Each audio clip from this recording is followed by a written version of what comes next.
రెడ్డి మనసు కరుగుతలేదు, రిటైర్డ్ ఉద్యోగులకు కూడా నేను ఇయ్యపో అంటున్నాడు. ఇవాళ కాలేజీ వాళ్ళు ఫీజు అడిగితే వాళ్ళని బెదిరిస్తాడు, నిరుద్యోగులు ఉద్యోగాలు అడిగితే వాళ్ళని బెదిరిస్తాడు, ఉద్యోగులు డిఏలు అడిగితే బెదిరిస్తాడు, రిటైర్డ్ ఉద్యోగులు బెనిఫిట్స్ అడిగితే బెదిరిస్తాడు. ఇవాళ నేను అడుగుతా ఉన్నా, నువ్వు నడుపుతున్నది సర్కారా లేక నువ్వు నడుపుతున్నది రౌడీ దర్బారా? ఇంతమందిని బెదిరించి ఏం సాధిస్తావు రేవంత్ రెడ్డి అని నేను అడుగుతా ఉన్నా. అట్లాగే నేను ఒక్క మాట మిమ్మల్ని కూడా ఆలోచించమని అడుగుతున్నా. నీతి వాక్యాలు చెప్తున్నాడు రేవంత్ రెడ్డి. నిన్న మొన్న చూసిన నేను ఉద్యోగాల పత్రాలు ఇచ్చే కేసీఆర్ గారి టైంలో పరీక్షలు పెడితే ఈయన పత్రాలు ఇచ్చుకుంటూ పోయి అక్కడ మాట్లాడుతున్నాడు. ఉద్యోగులు మీరు మంచిగా చూసుకోవాలి, తల్లిదండ్రిని చూసుకోకపోతే మీ జీతంలోకి వెళ్ళి 15% కటింగ్ పెడతా అని డైలాగులు కొడుతున్నాడు రేవంత్ రెడ్డి గారు. నేను రేవంత్ రెడ్డి గారిని అడుగుతున్నా, అయ్యా మరి రిటైర్డ్ ఉద్యోగులు వాళ్ళు కూడా నీకు తల్లిదండ్రులు లాంటి వాళ్ళే కదా, వాళ్ళు నీ ప్రభుత్వానికి పనిచేసిన వాళ్ళే కదా, మరి వాళ్ళకి ఇవ్వాలని నువ్వేదైతే బెనిఫిట్స్ ఇవ్వకుండా ఆగం చేస్తున్నారో మరి నీ జీతంలోకి వెళ్ళి కూడా కోత పెట్టాలనా లేదా చెప్పాలని చెప్పి నేను కోరుతా ఉన్నా. రిటైర్డ్ ఉద్యోగులకు రూపాయి ఇయ్యనోడు, రిటైర్డ్ ఉద్యోగులను పెద్ద మనుషులను పెన్షనర్లను సతాయించేటోడు జుబ్లీహిల్స్ అభివృద్ధి చేస్తాడంటే నమ్ముదామా ఆలోచించమని చెప్పి నేను కోరుతా ఉన్నా. నిన్న మొన్న తిరుగుతున్నాడు జుబ్లీహిల్స్ లో, ఇన్ని రోజులు ఏదో ఉద్ధరించినట్టు ఇప్పుడు ఉద్ధర మాటలు చెప్తున్నాడు రేవంత్ రెడ్డి. ఒక్క ఛాన్స్ ఇవ్వండి, ఒక్క ఛాన్స్ ఇవ్వండి అని బతిమలాడుతున్నాడు.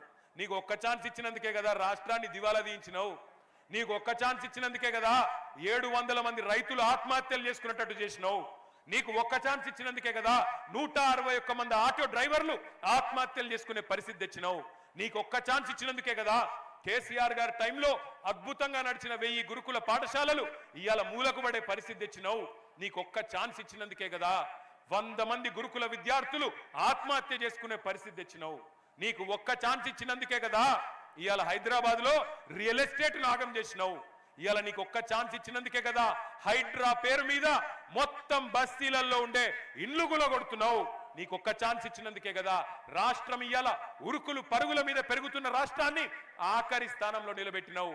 గుర్తు తెచ్చుకోమని నేను కోరుతా ఉన్నా.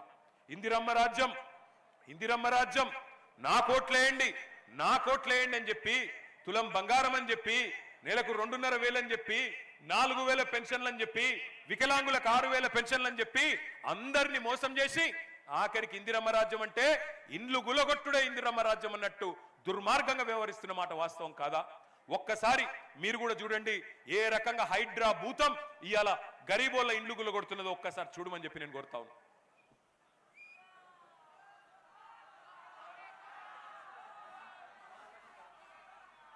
ఒక్కసారి హైడ్రా వీడియో ప్లే చేయండి.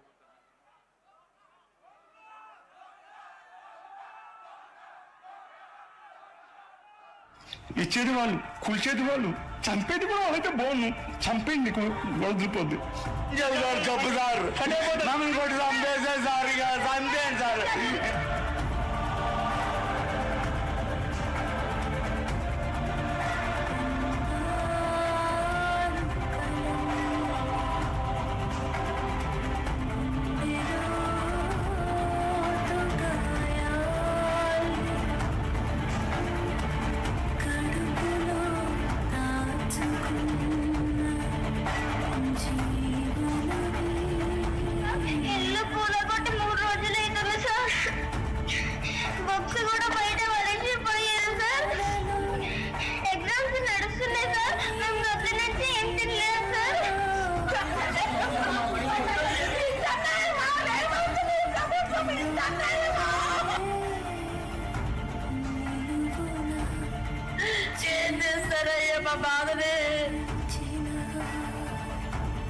ఉన్నాయి 30 సంవత్సరాల బట్టి నుంచి ఇక్కడ ఉంటున్నాం కదండి, మేము ఎక్కడ వెళ్ళిపోవాలి, ఎక్కడ ఉన్నాం చెప్పండి, చిన్న చిన్న పిల్లలు పెట్టుకుని ఉంటున్నాం సార్, బెదిరిస్తున్నారు సార్, మేము ఎక్కడికైనా వెళ్ళిపోవాలి.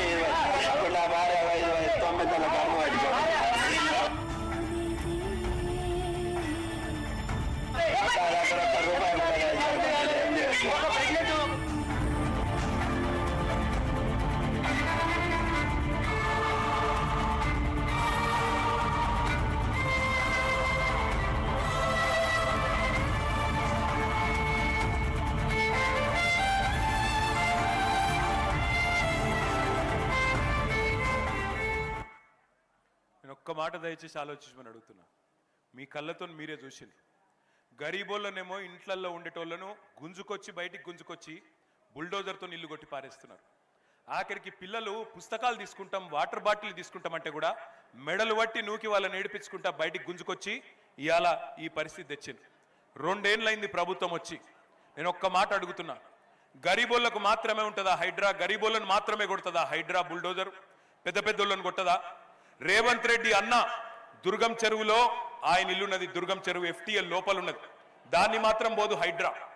పట్నం మహేందర్ రెడ్డి ఇల్లు తాలాబ్ మధ్యలున్నది, అక్కడికి మాత్రం పోదు హైడ్రా. మంత్రులు పొంగులేటి శ్రీనివాసరెడ్డి, మంత్రులు వివేకు వాళ్ళ ఇండ్లు చెరువులలుంటే అక్కడికి పోదు హైడ్రా. కానీ ఇగో ఈ గరీబోళ్ళ ఇండ్లకు పోయి వాళ్ళ ఇండ్లకెళ్ళి బయటికి గుంజి ఈ 2 ఏళ్లలో ఎన్ని వేల ఇండ్లు గులగొట్టిండో రేవంత్ రెడ్డి ఒక్కసారి యాద తెచ్చుకోండి. నేను ఇక్కడ ఎల్లారెడ్డి గూడలో ఉండే మా అన్నదమ్ములను మా ఆడబిడ్డలను ఒకటే కోరుతున్నా, ఈ పోటీ ఆషామాషి పోటీ కాదు, ఇదేదో మామూలుగా ఆల్తు ఫాల్తు ఎలక్షన్ కాదు. ఈ ఎలక్షన్ లో పోటీ జరుగుతున్నది కారుకు బుల్డోజర్ కు. రేపు మీ ఇంటికి కూడా బుల్డోజర్ రావద్దంటే మాగంటి సునీతమ్మ గెలవాలి, కేసీఆర్ గెలవాలి, BRS గెలవాలి. లేకపోతే రేపు మీ ఇంటికి బుల్డోజర్ వస్తే అడిగేటోడు ఉండడు, కాపాడేటోడు ఉండడు. రేపు మీ ఇంటికి బుల్డోజర్ వస్తే అడ్డుకునే దమ్మున్న నాయకులు ఉండాలి అంటే ఎల్లుండి 11 తారీఖు నాడు కారు గుర్తు మీద ఓటేయాలి. కేవలం బుల్డోజర్ కడ్డం వచ్చేది కారు మాత్రమే తప్ప ఇంకో పార్టీతోనో ఇంకో నాయకుడితోనో కాదు. దయచేసి ఆలోచన చేయండి. కేసీఆర్ గారు ఉన్నప్పుడు గరీబులకు సాయం చేసిండు.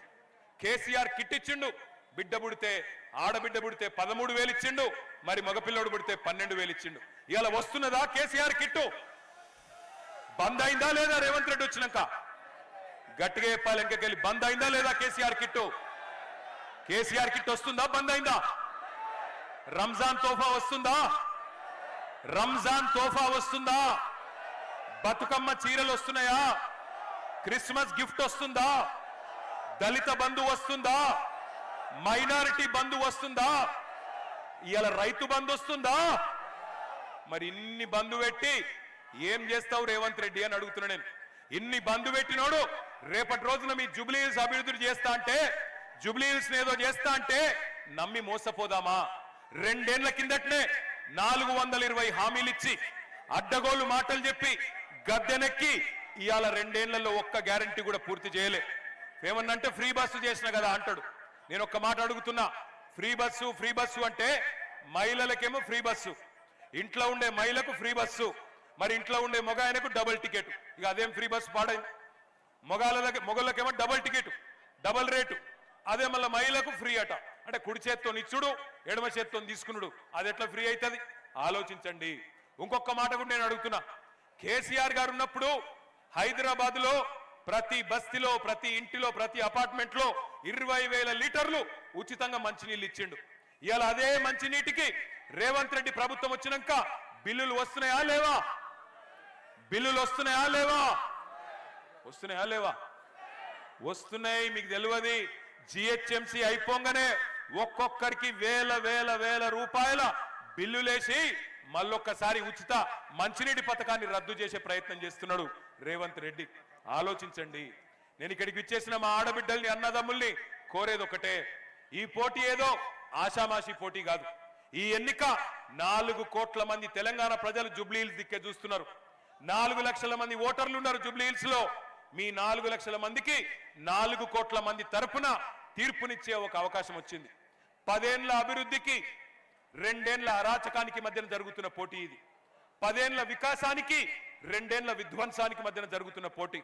10 ఏళ్ల సంక్షేమానికి 2 ఏళ్ల సంక్షోభానికి మధ్యన జరుగుతున్న పోటీ ఈ పోటీ. ఈ పోటీలో తీర్పు చెప్పాల్సింది మీరు. మీరే జడ్జిలు, మీరే న్యాయ నిర్ణేతలు. ఎవరి పరిపాలన సరిగ్గుండే? 10 ఏళ్ల కేసీఆర్ పరిపాలన బాగుండేనా? 2 ఏళ్ల కాంగ్రెస్ పరిపాలన బాగుందా? దాని మీద తీర్పు చెప్పవలసిందిగా మిమ్మల్ని అందరినీ నేను కోరుతా ఉన్నా. 11 తారీఖు నాడు దయచేసి నేను మిమ్మల్ని కోరేది, మీరు హైదరాబాద్ లో మన వాళ్ళు ఓట్లకు తక్కువ వస్తారు, ఓట్లకు రారు. చదువుకున్న వాళ్ళు అయితే అసలుకే రారు. ఎందుకు అంటే ఏమైతుంది, నా ఒక్కలో ఓటుతున్నా అనుకుంటారు.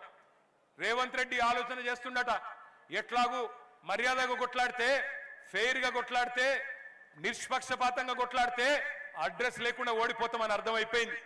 దొంగ ఓట్లను నమ్ముకున్నాడు, దొంగ ఓట్లు వేయించే పనిలో ఉన్నాడు. అందుకే ఇక్కడికి వచ్చిన ఆడబిడ్డలను, అన్నదమ్ములను నేను చేతులు జోడించి కొడతా ఉన్నా, దయచేసి 11 తారీఖు నాడు ఓటింగ్కు రండి, పాల్గొనండి, మీ తీర్పు చెప్పండి. 10 ఏళ్ల కేసీఆర్ పరిపాలన బాగుండేనా లేదా 2 ఏళ్ల కాంగ్రెస్ పరిపాలన బాగుందా ఆలోచన చేయండి. 10 ఏళ్ల అభివృద్ధి బాగుండేనా 2 ఏళ్ల అరాచకం బాగుందా ఆలోచన చేయండి. ఖచ్చితంగా మరి 11 తారీఖు నాడు పోలింగ్ కు వచ్చి మీ తీర్పు చెప్పాలని చెప్పి నేను కోరుతా ఉన్నా. ఒకసారి ఆ మోడల్ బ్యాలెట్ చూపెట్టండి. Model ballot